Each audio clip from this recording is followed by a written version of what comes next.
लेकिन जिस मंच पे आप नहीं रहते हैं मुझे भी आप बहुत याद आते हैं। बाकी एगो हम बात कही तरह से सबका जोरे गावे के चाहिए हम हो गई लेकिन एगो बात बा जब तारा से झगड़ा कभी हो जाला भले फोने पर हो जाए जब बात ना माने में तो भरी कहे के मन करेला मार ले लू बाजा पीछा के चदर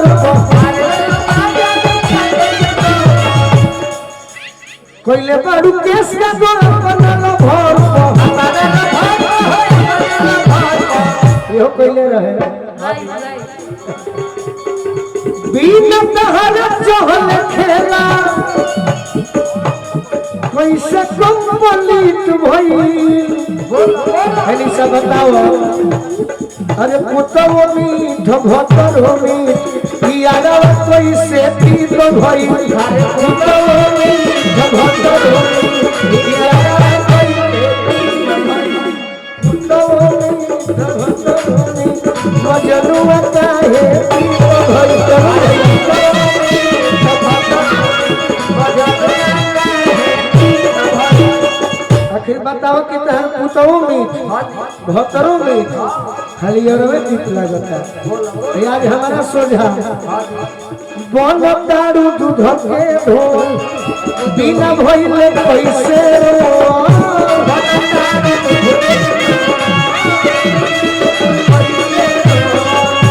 चल दारू खार लेके कत दारू में करे चल दारू खार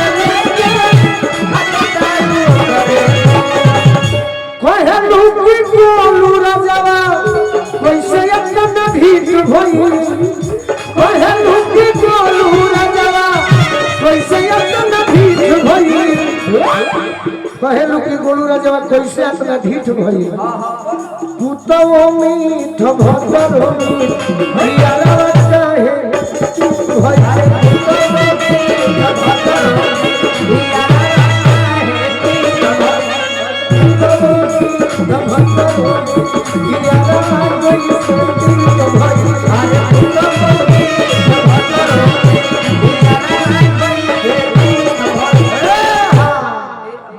कैसे आपके लिए तैयार करके लाई तनी मनी हाथ ना देरी लगता हेडफोन लगा हां नहीं तैयारी तेरे घरे कि सात घाट के पानी पी के बनेला पवित्र। अच्छा मेरे बारे में जज करने वाले 70 घाट के वही सोच लीजिए 7 हो या 70 हो 7 कहीं भी होना चाहिए ना। पागल करबे का अपना हाथ धो धो के छोड़ देते हटाओ ना कौन धरने जा रहा आपका हाथ हटाओ दूर ही रहो कोई बात नहीं। और तो हम हकबे करब तोरा अच्छा महकते तो मैं इनको रहुआ बोलती जी ये हमको तोरा तू सब बोल लेते मैं इनको रहुआ ही बोलती हूँ आज तक आप लोग प्यार से क्योंकि आप ही के लिए न गए थे कि दिल ये बनावल इसके बाद गाइएगा पहले जवाब पागल नु होई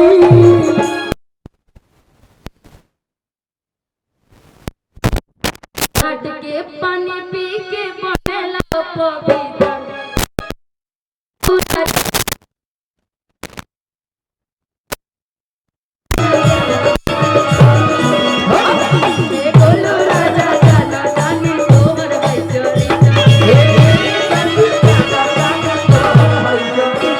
खातिर रख ले 12 दिल के काटी भीतर निशा खातिर रख ले 12 दिल के काटी भीतर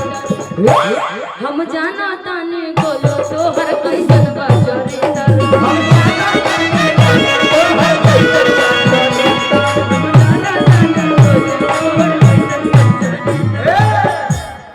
अच्छा हमारे चरित्र जान दो तो हम नहीं जान अभी आप बोले इसलिए मैं बोली हूँ तो हम भी बोल रहे हैं बोलिए एकर गहिर नदी में सनी पानी चोकर करता एकर गहिर नदी में सनी पानी चोकर करता पियावा मिलल इनका नौकर कमावा जोकर करता ए भाई इतना ठान तो नहीं खे परत के मुंह बोलने बड़ा एक मोटरसाइकिल चोरले बड़ा का हां ठीक हो गए तो पियावा मिलल इनका जोकर कमावा नौकर करता पियावा मिलल बनी के छुछुनर अपन इज्जत गावेला हर मंचों में देखा जाए तो इनका कोई ना कोई झगड़ा हो ही जाता है, भले ये शांत भी रहे थोड़ा सा ऐसे लगा देते भाई सब तो हने के चलते हो जाता है। हमारा चलते थोड़ी हो जाता। तुम तो मेरी प्यारी हो धनिया अरे धनिया अरे धनिया धनिया अरे धनिया अरे धनिया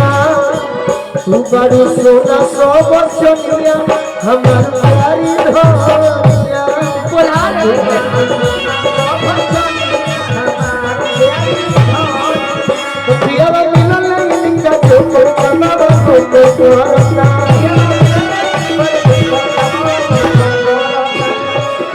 अधिकतर लड़कों में ऐसा ही हाल होता है, जब देखते कि लड़की नाराज होने वाली है, गुस्सा होने वाली है, तो प्यार वाली बात करते हैं कि वो कुछ ना बोले। तो मैं कम बोलाइए के लोग बोला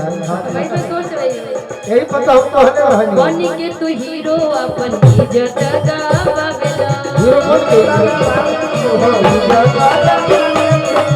कबो करा दे कबो हमसे बतियावेला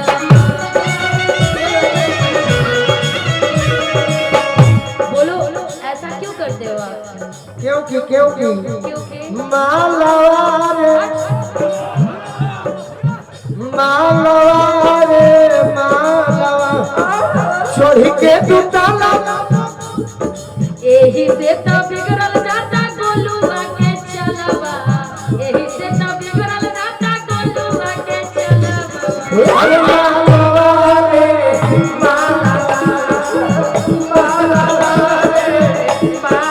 छोड़ी के तू ताला वापस करे लागल हरावा छोड़ी के तू ताला वापस करे लागल हरावा मालवारे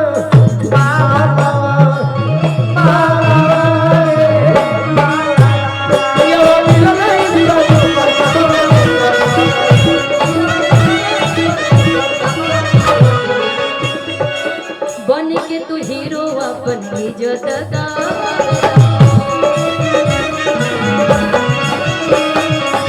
कबो हमरा से कबो से बतियावेला कबो हमरा से कबो से बतियावेला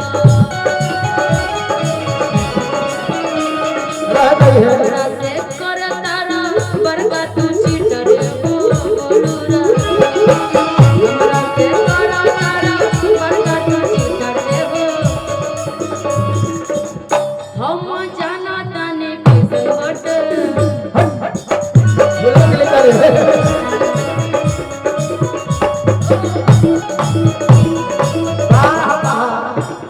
अरे पीजल खाप तोरी कमरिया पीजल खाप तोरी कमरिया बड़ लेखा गाल अब भरेलू चौपड़ी गली में चौमिन लेखा चाल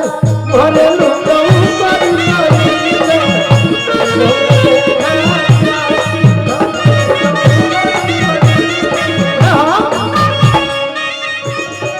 पीजल खाप तोरी कमरिया बड़ लेखा गाल